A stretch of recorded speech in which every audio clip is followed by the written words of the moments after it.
Comme vous savez, depuis quelques mois, nous faisons du bénévolat, pour ainsi nous financer un voyage aux États-Unis, plus précisément New York, Boston et Philadelphie. Mais pour ma part, je vais m'attarder sur New York, plus précisément Manhattan, l'Upper East Side et la 5e avenue. Manhattan. Ce nom provient du Lenape, qui, en algonquin, signifie île aux nombreuses collines.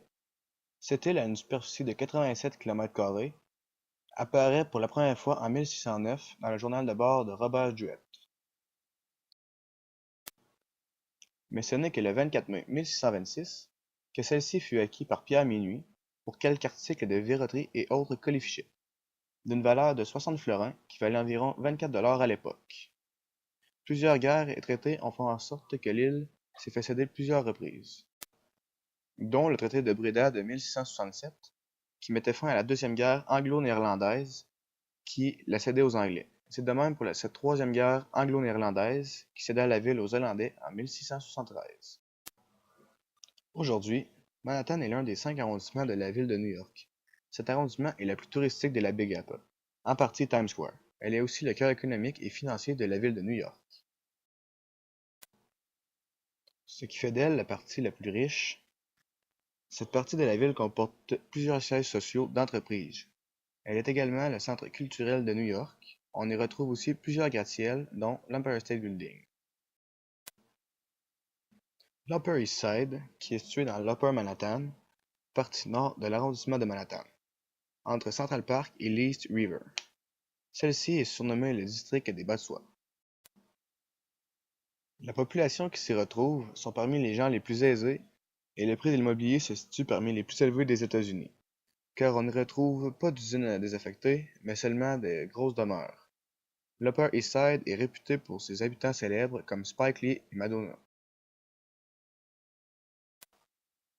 Mais pas seulement pour ça, aussi pour ses nombreuses écoles privées, hôtels luxueux, magasins de luxe et restaurants chics. De plus, l'Upper East Side a été le cadre de nombreux romans et récits tels que Gossip Girl de Cecil von Zixar et American Psycho de Bret Easton Ellis. Je ne les nommerai pas tous, mais ceux-ci étaient de bons exemples.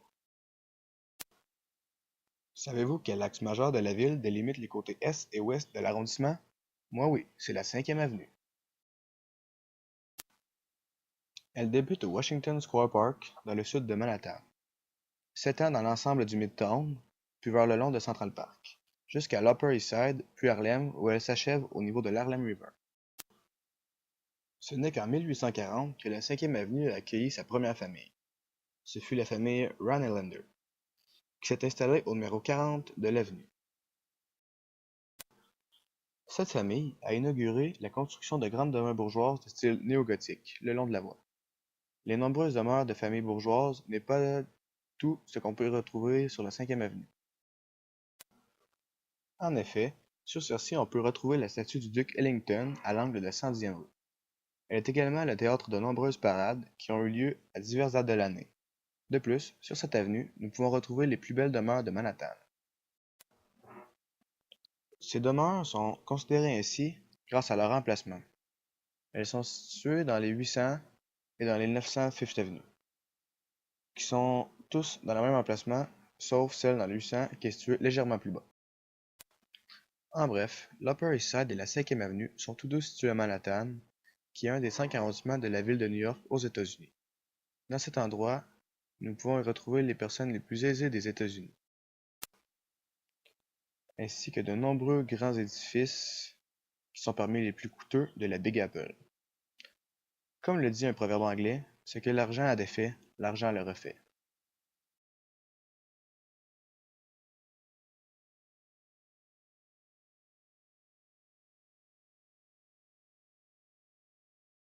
Created using Powtoon.